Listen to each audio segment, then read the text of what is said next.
माझं नाव सरिता. मी मुंबईसारख्या एका शहरात राहत होते. आज माझं लग्न आहे. माझा विरोध असूनसुद्धा माझ्या आईवडिलांनी माझं एका शेतकऱ्याबरोबर लग्न ठरवलं होतं. मला हे लग्न मान्य नव्हतं, कारण माझं कॉलेजमधल्या एका मुलाबरोबर प्रेम होतं. पण मी आईवडिलांसमोर काहीच बोलू शकले नाही आणि आज माझं लग्न झालं. माझं नशीबच फुटकं होतं म्हणायला काही हरकत नाही. लग्न झालं आणि मी माझ्या सासरी माझ्या नवऱ्यासोबत निघाले. खूप लांबचा प्रवास होता. शेवटी 7 तासांनंतर मी माझ्या सासरी पोहोचले. दुसऱ्या दिवशी लग्नानंतरच्या पूजाविधी उरकल्यावर मी रात्री रूममध्ये बसले होते. खरं तर मी माझ्या नशिबावर रडत बसले होते. दुसरं काहीच करू शकत नव्हते. थोड्या वेळाने माझा नवरा सागर रूममध्ये आला. मी त्याच्याकडे एकदाच पाहिले तर तो मला खूप अडाणी वाटला. रंगाने सावळा होता. मला त्याची किळस वाटत होती. तो माझ्यासमोर येऊन बसला आणि माझ्याकडे बघून गालातल्या गालात हसला. मला त्याचं असं बघणं आणि हसणं अजिबातच आवडलं नाही. तो मला म्हणाला, "मी खूप नशीबवान आहे की तुझ्या एवढी सुंदर आणि शिकलेली बायको मला मिळाली." मला एवढा राग आला होता की मी त्याला लगेचच उलटून उत्तर दिलं. मी म्हणाले, "आणि माझं नशीब एवढं फुटलेलं आहे की मला तुझ्यासारखा गावंढळ आणि अडाणी नवरा मिळाला." हे ऐकून त्याच्या चेहऱ्यावरचा रंगच उडाला होता. कार काय करणार होते? मला खूप राग आला होता. खूप विरोध केला तरी माझ्या आईवडिलांनी माझं लग्न बळजबरीने केलं होतं. म्हणाले, "मुलगा खूप चांगला आहे, खानदानी आहे, शेती भरपूर आहे आणि तो आपली शेती करतो. तू खरंच तिथे खूप सुखात राहशील." पण सुख म्हणजे फक्त खानदान आणि पैसाच आहे का? मला माझ्या इच्छा नाही का? मला मन नाही का? माझं मन नकारात्मक विचारांनी भरलं होतं. माझं मन, माझे शब्द माझ्या विरोधात जात होते आणि मी त्या रागातच माझ्या नवऱ्याला बोलत होते. मला त्याच्यावर खूप राग येत होता. असं वाटत होतं सगळा राग त्याच्यावरच काढावा. यावर सागर म्हणाला, "काय झालं आहे सरिता? तू असं का बोलतेस?" "बरोबर बोलते आहे मी. तुझी लायकी नाही आहे माझ्या तोंडी लागायची. जर तुला वाटत असेल तू माझ्या लायकीचा आहे, तर हा तुझा खूप मोठा गैरसमज आहे. जाऊन स्वतःचं तोंड आरशात पहा, मग बोल माझ्याशी." "नाही, तू शिकलेला आहेस ना दिसायला चांगला आहे. माझ्या आईवडिलांनी तुझ्यात काय पाहिलं काय माहिती, की माझं आयुष्यच सगळं खराब केलं." आणि मी रडायला लागले. सागरला काय बोलावं तेच कळत नव्हतं. बहुतेक खूप शांत झाला होता. मी रडता रडता म्हणाले, "माझं एका मुलावर प्रेम आहे. मी सोबत राहू शकत नाही." माझं हे बोलणं ऐकून त्याला खूप आश्चर्य वाटलं. त्यावर तो म्हणाला, "सरिता, तू हे काय बोलत आहेस? तू शुद्धीवर आहेस का?" यावर मी म्हणाले, "त्यात काय आश्चर्य? मी ज्याच्यावर प्रेम करते तो तुझ्यापेक्षा जास्त चांगला दिसायला आहे आणि खूप शिकलेलासुद्धा आहे." हे ऐकून त्याचे डोळे खूप भरून आले होते आणि तो बाहेर निघून गेला. पण हे खरं आहे की माझं एका कॉलेजमधल्या मुलावर प्रेम होतं. आम्ही आमचे मोबाईल नंबरसुद्धा एकमेकांना दिले होते. आम्ही शिक्षण पूर्ण झाल्यावर एकमेकांशी लग्न करणार होतो. मी अजूनसुद्धा माझ्या नशिबावर खूप रडत होते. थोड्या वेळाने सागर आतमध्ये आला. तेव्हा त्याचे डोळे खूप सुजलेले दिसत होते आणि चेहऱ्यावर पाणी होतं. बहुतेक तो खूप रडला होता. त्यामुळे चेहरा धुवून आला होता. त्याने बेडवरून चादर काढली आणि चटई अंथरून खाली झोपला. मी पण माझे कपडे बदलून बेडवर झोपले आणि देवाचे आभार मानले. दिवसांमागून दिवस जात होते. ना सागर माझ्याशी बोलत होता, ना मी त्याच्याशी बोलत होते. मी उठायच्या आत तो शेतावर जात होता आणि संध्याकाळी उशिरा दमून घरी यायचा तेव्हा तो खूप घामाने भिजलेला असायचा आणि त्याचा मातीचा आणि शेणाचा वास यायचा. मला खूप त्याची किळस वाटायची. मी खूप त्याच्याकडे रागाने पाहायचे आणि बाहेर निघून जायचे. नंतर तो रूममध्ये जाऊन फ्रेश होऊन बाहेर यायचा. माझी एकच मजबुरी होती की मला सगळ्यांसोबत संध्याकाळी जेवायला लागत असे.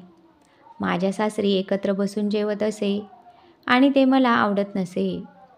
लग्न झाल्यापासून मी अर्धीच भाकर खायचे आणि उठून जायचे.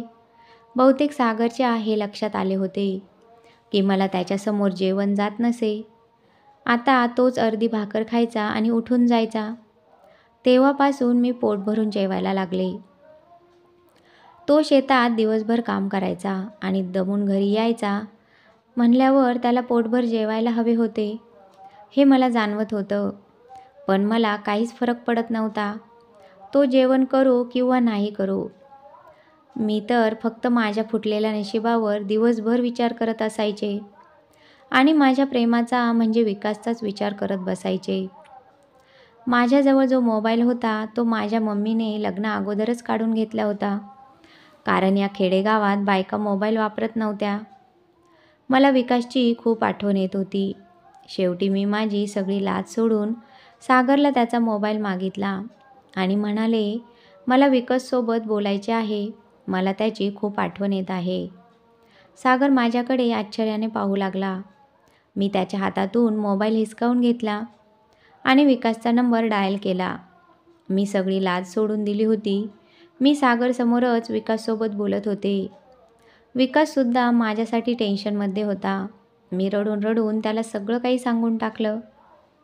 सागरसुद्धा तिथेच होता, पण मला काहीच फरक पडत नव्हता. सागर गुपचूप होता. त्यांनी चादर आणि चटई घेतली आणि शांतपणे झोपून गेला. आता माझा हा रोजचाच दिनक्रम चालू झाला होता. मी रोज विकाससोबत सागरच्या मोबाईलवरूनच बोलायचे आणि त्यावेळेस सागर समोर असायचा. विकास अजूनसुद्धा माझ्याशी लग्न करायला तयार होता. एक दिवस मोबाईलला नेटवर्क नव्हतं, म्हणून मी बोलत बोलत बाहेर गेले. तेव्हा घरातले सगळे झोपले होते आणि सागरसुद्धा झोपला होता. मी विकाससोबत बोलत असताना मागून माझा दीर आला आणि मोबाईल हिसकावून घेतला आणि मला म्हणाला, तुला लाजबीज आहे की नाही?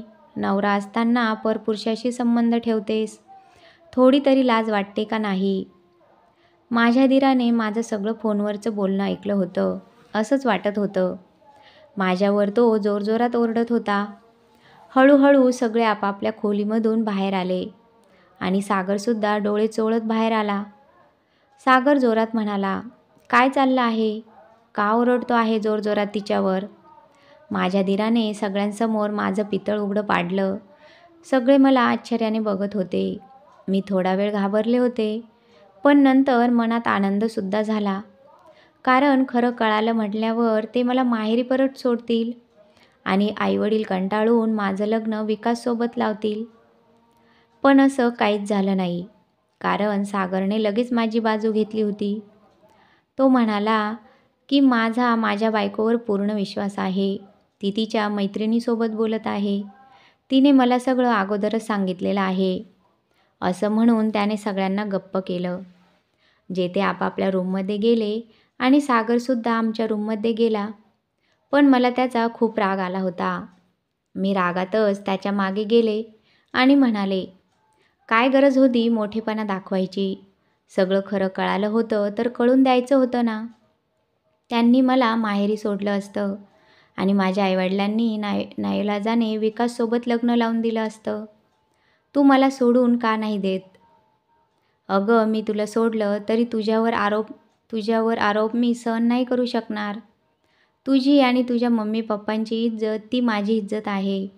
जर तो मुलगा तुला इज्जतीने स्वीकारणार असेल तर मी 2-3 दिवसात स्वतः तुला त्याच्याकडे घेऊन जाईन आणि त्याच्यासोबत बोलून सगळे आरोप मी माझ्यावर घेऊन तुला तुझ्या घरी सोडेल आणि घटस्फोटाचे पेपर पाठवून देईल. नंतर तू त्याच्यासोबत आनंदाने लग्न कर आणि कायमचीच सुखी राहा. मला हे सर्व ऐकून खूप आनंद झाला. पहिल्यांदा माझ्या मनात त्याच्याबद्दल सहानुभूती निर्माण झाली. पण मी त्याच्यातून बाहेर आले आणि विकासला फोन केला आणि त्याला सर्व सांगितलं. विकासला हे ऐकून खूप आनंद झाला आणि तो मला म्हणाला, तू पहिलं शहरात ये आणि घटस्फोट घे. आपण पहिले कोर्ट मॅरेज करू, मग तुझ्या मम्मी पप्पांना आपल्याला स्वीकारायलाच लागेल. मी हो बोलले आणि त्याच्याकडून पत्ता घेतला.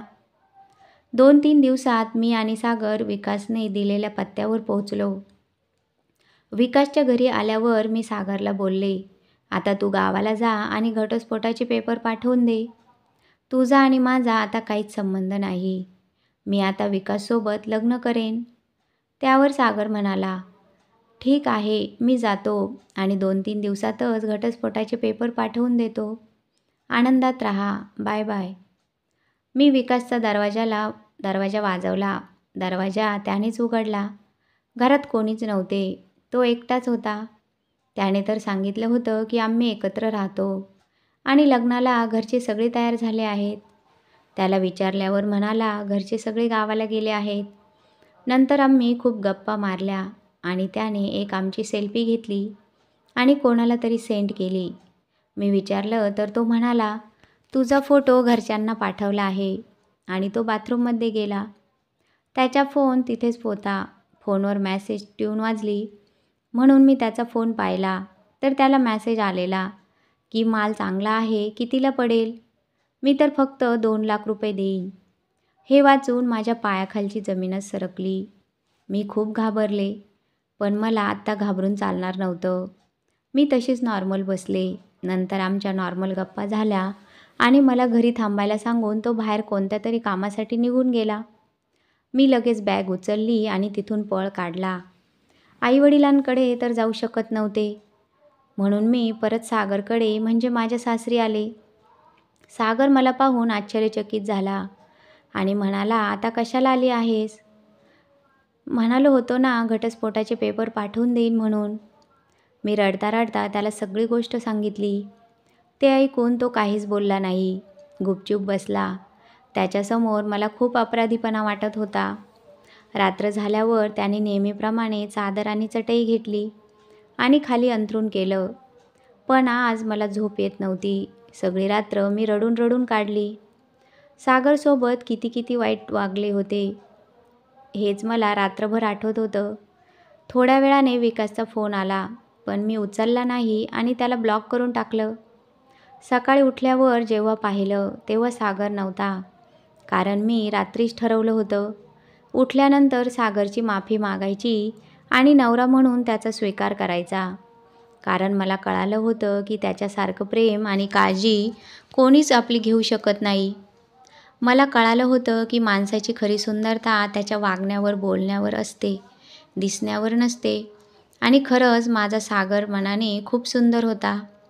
आता माझं त्याच्यावर प्रेम होतं. मी त्याची वाट पाहत होते. संध्याकाळी सागर घरी आला तेव्हा मी त्याची माफी मागितली आणि खूप रडले. पण सागर माझ्याशी एक शब्दसुद्धा बोलला नाही आणि कसले तरी माझ्याजवळ पेपर दिले आणि म्हणाला, हे वाचून त्याच्यावर साईन कर. मी म्हणाले, मला घटस्फोट नाही पाहिजे. मला खरंच माफ करा. मला चूक कळाली आहे. माझं प्रेम आहे तुमच्यावर. मला कायम तुमच्यासोबतच राहायचं आहे. सागर काहीच बोलला नाही आणि निघून गेला. मी खूप खूप रडले आणि मनात विचार केला की रात्री परत मी माफी मागेन तेव्हा मला नक्कीच सागर माफ करेल. रात्री परत ते रूममध्ये आले आणि चटई चादर घेऊन खाली अंथरूण करायला लागले. पण मी लगेच त्यांना थांबवलं आणि म्हणाले, तुमची जागा ती नाही, बेडवर आहे. आणि त्याचे पाय धरून मी रडायला लागले. म्हणाले, मला घटस्फोट नका देऊ. मला तुम्हाला सोडायचं नाही. मी खूप मोठी चूक केली आहे. मला हाना मारा शिव्या द्या, पण मला माफ करा. त्यांनी मला उठवलं आणि म्हणाले, जर तू ते पेपर वाचले असतेस तर अशी रडली नसती. सागरने ते पेपर उचलले आणि मला वाचायला दिले. तर ते पेपर जमिनीचे होते. सागरने माझ्या आणि त्याच्या आईच्या नावावर जमीन करत होते. मला विश्वास बसत नव्हता की एखादा माणूस एवढा कसा चांगला असू शकतो. पण मला प्रश्नसुद्धा पडला होता की माझ्या नावावर जमीन का करतात. मी विचारले असता सागर म्हणाले की मी 2-3 दिवसासाठी एका कामासाठी शहरात जात आहे. शहरातून आल्यावर तुला सगळं खरं सांगेन. त्यांनी त्या पेपरवर माझी सही घेतली आणि सकाळी ते शहरात गेले. 2-3 दिवस सागरची मी खूप वाट पाहिली, पण ते आलेच नाही. शेवटी 5व्या दिवशी त्यांचं मृत शरीर त्यांच्या मित्राने घरी आणले. घरात मोठमोठ्याने रडारडी चालू होती. हे पाहून मी बेशुद्ध झाले, कारण हे मला सहन नाही झालं. जेव्हा थोड्या वेळाने मला शुद्ध आली तेव्हा मी खूप जोरजोरात रडायला लागले. त्यांच्या मित्रांनी सांगितलं की 2 महिन्यांपूर्वी सागरला कळाले होते की त्याला कॅन्सर झाला आहे. काही दिवसांपासून त्याच्या मनात काय होतं काय माहिती. त्या गोष्टीचे त्याला खूप टेन्शन होतं. ती गोष्ट त्याला आतून पोखरत होती आणि त्याच गोष्टीमुळे तो कॅन्सरसारख्या रोगाचा शिकार झालेला होता आणि आत्ता कायमसाठी आपल्याला सोडून गेला. हे ऐकून मला खूप मोठा धक्का बसला, कारण हे सगळं माझ्यामुळेच झालं होतं. हे मला कळून चुकलं होतं. 2-3 दिवसांनी माझ्या सासूबाईंनी मला पत्र दिलं आणि म्हणाल्या, सागरच्या मित्राने दिले आहे. त्याला सागरने दिले होते, तुला द्यायला सांगितले आहे. पण मी तर माझ्या सासूबाईंना म्हणाले, सागरला तर लिहिता वाचता येत नव्हतं ना, त्यांनी पत्र कसं लिहिलं? माझ्या सासूबाई म्हणाल्या, तुला कोण म्हणाले की सागर अडाणी आहे? तो तर MBA पास आहे. त्यावर मी काहीच बोलले नाही, कारण मी सागरला जाणून घ्यायचा कधीच प्रयत्न केला नव्हता. मला सागरविषयी काहीच माहिती नव्हते. मी सासूबाईंना काय बोलणार, म्हणून मी तशीच माझ्या रूममध्ये आले. त्या पत्रात लिहिले होते की सरिता, जेव्हा लग्नाच्या दिवशी तुला नवरी बनलेलं बघितलं, तेव्हा मला तू खूप आवडली होती. तू खूप सुंदर दिसत होती. त्याच वेळेस मी तुझ्यावर प्रेम करू लागलो होतो. आणि हो, मी एक शिकलेला मुलगा आहे. माझं शहरात MBA पूर्ण झालं होतं. जॉब करायची इच्छा होती, पण माझ्या बाबांनी मला शेती करायला शिकवलं होतं आणि त्यांचे शेवटचा श्वास पण शेतातच घेतला. आणि माझ्याकडून वचन घेतलं की तू या जमिनीला कधीच नापीक होऊ देऊ नको. त्यामुळे मी शेती करत होतो. पण तू लग्नाच्या रात्री जेव्हा मला म्हणालीस की मी एका मुलावर प्रेम करते, तेव्हा मी पूर्णपणे तुटून गेलो होतो गं. पण मी कधीच रडलो नाही. पण तू जेव्हा माझ्याच मोबाईलवरून तुझ्या प्रेमीसोबत अशा गोष्टी करायची की त्या गोष्टीवर एक नवरा म्हणून फक्त माझा अधिकार हवा होता, तेव्हा मला सहन होत नव्हतं. तेव्हा मी शेतात जाऊन खूप रडत होतो. या कारणामुळेच मला कॅन्सर झाला होता. हा आजार झालेला मला कळला. त्यामुळेच मी ही जमीन तुझ्या नावावर केली, कारण माझ्यानंतर तुला कोणते कष्ट पडू नये म्हणून. आणि हो, तू आता स्वतंत्र आहेस. तुला पाहिजे त्याच्याबरोबर तू लग्न करू शकतेस. हे वाचून मी खूप रडले. माझ्याकडून खूप मोठी चूक झाली होती. मी खूप चांगला नवरा गमावला होता. आज माझं वय 40 पूर्ण झालं आहे आणि आज पण मी सागरची विधवा म्हणूनच जगत आहे. त्यांच्यावर माझं खूप प्रेम आहे. मला अजूनसुद्धा असंच वाटतं की ते जाऊन खूप दिवस नाही झाले आणि आत्ता त्यांचं पत्र मी वाचून ठेवलं आहे. पण अजूनसुद्धा मी माझ्या चुकीवर खूप रडते. माझ्या सगळ्या मैत्रिणींना मी विनंती करते की सुंदर चेहरा पाहण्यापेक्षा सुंदर मन ओळखायला शिका. खरी सुंदरता ही चेहऱ्यावर नसून मनात असती. नाहीतर सुंदर चेहऱ्याच्या नादात आयुष्यभर रडत राहावं लागते.